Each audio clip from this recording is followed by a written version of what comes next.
头交朋友要谨慎，遇事三思多动心，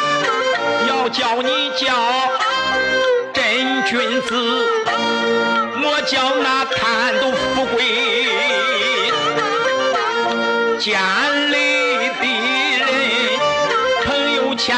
万，知己有几人，受人一滴水，知道去报恩，交友看人品，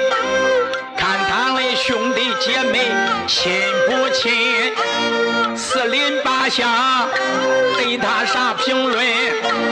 再看他孝顺不孝顺，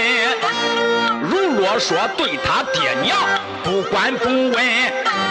我的儿啊，你都没想想这样